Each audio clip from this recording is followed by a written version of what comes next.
नमस्कार, मैं हूं आपके साथ विशाल कालरा। देश भर में कोरोना महामारी से लोग त्रस्त हैं। महामारी को रोकने के लिए लॉकडाउन लगाया गया है। इस मुश्किल घड़ी में पुलिसकर्मी अपनी जान की परवाह किए बगैर लोगों की सुरक्षा में दिन रात लगे हैं। लेकिन कोरोना वॉरियर्स का सम्मान करने के बजाय कुछ लोग उनका अपमान कर रहे हैं। कहीं उन पर हमले हो रहे हैं, कहीं उनसे उठक बैठक कराई जा रही है। बिहार के अररिया में होमगार्ड के अपमान के मामले ने अब तूल पकड़ लिया है। ये तस्वीरें बिहार के अररिया की हैं, जहां कोरोना वॉरियर का अपमान किया गया। दरअसल उठक बैठक करता ये शख्स होमगार्ड है। बताया जा रहा है कि अररिया के जिला कृषि पदाधिकारी मनोज कुमार इसी इलाके से होकर गुजर रहे थे। इसी दौरान रक्षा वाहिनी के इस जवान ने चेकिंग के लिए रोका। कृषि अधिकारी को अपने रुतबे के सामने ये सब कुछ इतना नागवार गुजरा कि उन्होंने बीच सड़क पर होमगार्ड जवान से कान पकड़कर उठक बैठक करा दी। बिहार के डीजीपी गुप्तेश्वर पांडे ने कहा कि हमारे जवान रोज जान पर खेलकर कोरोना से जंग लड़ रहे हैं और ऐसे में उनके साथ हुई ये घटना शर्मनाक है। चौकीदार भी उतना इम्पोर्टेंट है, सिपाही भी उतना इम्पोर्टेंट है, उसकी भी उतनी ही इज्जत है जितने किसी बड़े आईएएस और आईपीएस अधिकारी की है। तो आदमी के सम्मान के साथ समझौता नहीं करना चाहिए। तो जो मैंने मीडिया में पढ़ा है उससे लगता है कि ये बहुत ही शर्मनाक घटना हुई है। सरकार के संज्ञान में है, सरकार इस पर कार्रवाई करेगी। वहीं बिहार सरकार ने भी मामले की जांच की बात कही है। ड्यूटी पर तैनात रक्षा वाहिनी के जवान थे, उनके संबंध में वीडियो वायरल हुआ है। तो हम अभी अपने बॉडी अधिकारी ज्वाइंट डायरेक्टर एग्रीकल्चर पूर्णिया को हम आदेश दे रहे हैं इस मामले की जांच कर और मुख्यालय को अवगत कराएं नगर के। चेन्नई में शर्मसार कर देने वाली घटना देखने को मिली है। यहां कोरोना वायरस की चपेट में आने के कारण एक डॉक्टर की मौत हो गई। जब डॉक्टर के शव को लोग दफनाने पहुंचे तो कब्रिस्तान में लोगों की भीड़ ने एम्बुलेंस पर हमला बोल दिया। पुलिस ने परिवार वालों को कहीं और किसी कब्रिस्तान में जाने के लिए कहा जहां डॉक्टर को दफनाया गया। तमिलनाडु पुलिस ने हमला करने के आरोप में 20 लोगों को गिरफ्तार कर लिया है। बिहार के गया में लोगों ने पुलिस पर हमला कर दिया। शेरघाटी थाना क्षेत्र में लोग सोशल डिस्टेंसिंग का पालन नहीं कर रहे थे। जब पुलिस की टीम उन्हें समझाने के लिए पहुंची तो पुलिस वालों पर हमला कर दिया गया।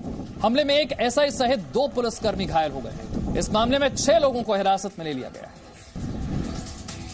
जब देश में लॉकडाउन लगाया गया था तो शुरुआत में इसे तोड़ने वालों के खिलाफ कड़ी कार्रवाई की गई थी। पुलिस लोगों को पीटती दिखी थी, लेकिन अब पुलिस लोगों को दूसरे तरीके से सबक सिखा रही है। कहीं लोगों से उठक बैठक कराई जा रही है तो कहीं नियम तोड़ने वालों की आरती उतारी जा रही है। कोरोना के संक्रमण को रोकने के लिए कंटेनमेंट जोन घोषित पुणे शहर की सड़कों पर निकले लोगों के खिलाफ पुलिस ने अनोखी कार्रवाई की। इन लोगों से पुलिस ने बीच सड़क पर उठक बैठक करवाई। इन्हें कई घंटों तक बैठाकर भी रखा गया। लोगों के इस उठक बैठक का वीडियो खूब वायरल हो रहा है। ये दूसरी तस्वीर भी पुणे की है, जहां लॉकडाउन के नियमों को तोड़ने वालों से पुलिस ने पहले तो सोशल डिस्टेंसिंग का ख्याल रखते हुए पार्क में बैठाया, फिर इन लोगों से योग करवाया और फिर सबसे माफी मंगवाई। ठाणे पुलिस लॉकडाउन के दौरान सड़क पर निकल रहे लोगों की आरती उतार रही है। उनके सामने ही भजन गा रही है। यहाँ मॉर्निंग वॉक के लिए निकले लोगों की पहले तो एक महिला पुलिसकर्मी ने आरती उतारी, फिर एक पुलिस वाले ने इन लोगों को भजन सुनाया। यूपी के गाजीपुर में भी लोग लॉकडाउन के बावजूद सड़कों पर निकल रहे हैं। पुलिस ऐसे लोगों पर जुर्माना लगाने के बजाय उन्हें कान पकड़वाकर उठक बैठक करवा रही है। देखिए, पहले तो 2 लड़के बेवजह घूमते पाए गए तो उन्हें उठक बैठक करवाई गई। फिर एक शख्स बैरिकेड के पास पकड़ा गया तो उसे भी ऐसी ही सजा मिली। ऐसा मान रहे थे कि यहाँ पे थोड़ी छूट मिलेगी, उनको ये बताना था कि ऐसी कोई छूट नहीं है। मध्य प्रदेश के इंदौर में भी लॉकडाउन के बीच बाहर घूमते लोगों से पुलिस ने कान पकड़कर उठक बैठक करवाई। पंजाब के बठिंडा में लॉकडाउन का नियम तोड़ने वालों की पिटाई नहीं की जा रही, उनसे झाड़ू लगवाया जा रहा है। पुलिस नियमों को ताक पर रखने वालों से शहर की सफाई की जा रही है। पुलिस का कहना है कि स्वच्छ भारत अभियान के तहत लोगों को यह दंड दिया गया। हालांकि पुलिस ने कहा कि लॉकडाउन तोड़ने वालों के खिलाफ कानूनी कार्रवाई की जाएगी। और इसी तरह पंजाब के पटियाला में लॉकडाउन के दौरान हमले में घायल हुए पंजाब पुलिस के सब इंस्पेक्टर हरजीत सिंह की हालत में पहले से ज्यादा सुधार है। चंडीगढ़ पीजीआई और पंजाब पुलिस के मुताबिक सब इंस्पेक्टर हरजीत सिंह की हालत बेहतर है। पंजाब के डीजीपी दिनकर गुप्ता के आदेश के बाद पंजाब पुलिस की चौथी कमांडो यूनिट ने 4 से 5 यूनिट ब्लड हरजीत सिंह को डोनेट किया। यूपी के प्रयागराज में आज जमातियों के खिलाफ बड़ी कार्रवाई हुई है। यहां पर कई विदेशी जमाती मस्जिद में छिपे थे। सिर्फ जमाती ही नहीं, उनके मददगार भी पकड़े गए। पुलिस ने सहारनपुर में भी विदेशी जमातियों के खिलाफ कार्रवाई की है। यूपी के प्रयागराज में पुलिस ने छापेमारी करके 30 लोगों को गिरफ्तार किया है। बताया जा रहा है कि गिरफ्तार किए गए लोगों में 16 विदेशी समेत 19 जमाती हैं। गिरफ्तार जमातियों में से 7 इंडोनेशिया और नॉर्थ थाईलैंड के हैं। विदेशी जमाती शहर की 2 मस्जिदों में छिपकर रह रहे थे। पुलिस ने जिन लोगों को पकड़ा है उनमें एक इलाहाबाद यूनिवर्सिटी का प्रोफेसर मोहम्मद शाहिद भी शामिल है। तबलीग जमात से जुड़ा हुआ व्यक्ति है जो मरकज गया हो, उसको तुरंत पुलिस को इन्फॉर्म करना चाहिए और उसका इलाज होता है, लेकिन अभी तक छुपाया जा रहा है। तो वार अगेंस्ट कोरोना जो है उसमें कैसे लड़ाई लड़ी जाएगी। प्रोफेसर पर इन लोगों को चोरी छिपकर रहने में मदद करने का आरोप है। सहारनपुर में पुलिस ने जमातियों के खिलाफ बड़ी कार्रवाई की है। यहां विदेश से आए हुए 54 जमातियों को वीजा नियमों के उल्लंघन के आरोप में अस्थायी जेल भेज दिया गया है। लॉकडाउन के दौरान पश्चिमी उत्तर प्रदेश में बड़े पैमाने पर जमातियों को क्वारंटीन किया गया है। सहारनपुर में भी पुलिस ने जमातियों को विदेशी मस्जिदों से पकड़ा था। ये सभी इंडोनेशिया, सूडान और किर्गिस्तान से यहाँ टूरिस्ट वीजा पर आए हुए थे। साबुन से धोते रहो हाथ हरदम, जर्म्स हटाने हैं जो, पर 20 सेकंड तक हाथों में अपने साबुन को रहने दो। दाएं और बाएं, ऊपर और नीचे पूरी तरह हाथ धो, पर 20 सेकंड तक हाथों में अपने साबुन को रहने दो। 20 सेकंड का एक गाना गाते गाते किसी भी साबुन से हाथ धोइए, जर्म्स को दूर रखिए। डेटॉल द्वारा जनहित में जारी। आगे बढ़ते हैं। हरियाणा के फरीदाबाद में पुलिस ने लॉकडाउन के नियमों का पालन नहीं करने वालों पर आधुनिक ड्रोन कैमरे से निगरानी रखी। 2 ड्रोन के साथ आसमान में उड़ेंगे और लेकिन दोनों का काम अलग अलग होगा। पहले ड्रोन का काम निगरानी है, दूसरे ड्रोन से लोगों को आगाह किया जाएगा। ये ड्रोन रात में भी तस्वीरें लेने में सक्षम है। और पटना में 12 जगहों पर ड्रोन से लॉकडाउन और संवेदनशील जगहों की स्थिति पर नजर रखी जा रही है। सील किए गए इलाकों में भी स्थिति पर ड्रोन कैमरे की मदद से नजर रखी जा रही है। ताजपुरा में पटना पुलिस ड्रोन कैमरे की मदद से किसी भी तरह की आवाजाही न हो, इसे लेकर मॉनिटरिंग कर रही है।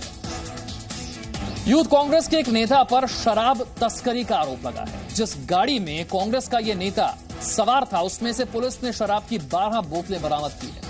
इस घटना के बाद बीजेपी और कांग्रेस के बीच जुबानी जंग शुरू हो गई। वहीं इस मामले में यूथ कांग्रेस के अध्यक्ष ने बीजेपी के नेता संबित पात्रा और अमित मालवीय को लीगल नोटिस भेजा। कांग्रेस के एक नेता के खिलाफ दिल्ली में शराब तस्करी का केस दर्ज किया गया है। यूथ कांग्रेस के राष्ट्रीय सचिव और आपदा प्रबंधन विभाग के अध्यक्ष श्रवण राव को रंगे हाथों पकड़ा गया। पुलिस ने जिस स्कॉर्पियो गाड़ी में घूमते हुए राव को पकड़ा उसमें से 12 शराब की बोतलें बरामद की गईं। पुलिस ने रजोकरी पिकेट पर चेकिंग के दौरान एक स्कॉर्पियो गाड़ी को रोका था। जब गाड़ी की चेकिंग की गई तो उसमें से 12 बोतलें बरामद हुई। पुलिस ने दोनों के खिलाफ एक्साइज एक्ट में मामला दर्ज किया है। बीजेपी ने कहा है कि जहां उनकी पार्टी के कार्यकर्ता लॉकडाउन के दौरान जरूरतमंद लोगों को भोजन पहुंचाने में व्यस्त हैं, वहीं कांग्रेस के पदाधिकारी दिल्ली में महंगी शराब की तस्करी कर रहे हैं। बीजेपी ने आरोप लगाया है कि जिस गाड़ी से शराब की बरामदगी हुई है वो स्कॉर्पियो गाड़ी कांग्रेस के युवा मोर्चा के अध्यक्ष बीवी श्रीनिवास की है। हालांकि यूथ कांग्रेस ने ऐसी किसी जानकारी से इनकार किया है। गाजियाबाद में कोरोना मरीज मिलने के बाद गाजियाबाद प्रशासन ने यहां के लोगों को दिल्ली आने और जाने पर रोक लगा दी। इसकी वजह से गाजियाबाद और दिल्ली की सीमा पर गाड़ियों का लंबा जाम है। कल डीएम ने अपने आदेश में साफ कहा था कि गाजियाबाद में जो कोरोना के 6 मरीज मिले थे वो किसी न किसी वजह से दिल्ली गए थे। ऐसे में दिल्ली गाजियाबाद के बीच आवाजाही की वजह से कोरोना संक्रमण की आशंका बढ़ी है, लिहाजा दिल्ली गाजियाबाद के बीच आवाजाही को रोका जा रहा है। लॉकडाउन में छूट मिलते ही मुंबई में भी सड़कों पर गाड़ियों की कतार लग गई।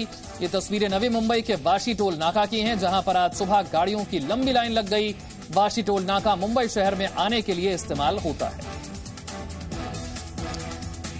दिल्ली के करोल बाग में कोरोना के योद्धाओं का हौसला बढ़ाने के लिए अनोखी पहल हुई है। करोल बाग की एक सोसाइटी में रहने वाले लोगों ने सफाई कर्मचारियों का हौसला बढ़ाने के लिए अपनी बालकनी और छत से उन पर फूल बरसाए हैं। लोगों ने तालियां बजाकर कोरोना से जंग में सफाई कर्मचारियों के योगदान की तारीफ की है। वहीं जम्मू में लॉकडाउन का पालन करने वाले लोगों को पुलिस ने फूल देकर सम्मानित किया।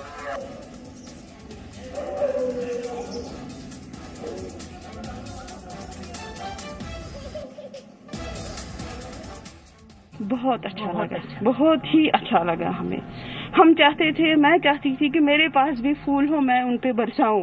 हमारे लिए अच्छा काम भी कर रहे हैं और हमारे लिए हम ताउन भी देते हैं कि जो भी कोई जरूरी चीज है तो वो हम पहुंचाते हैं।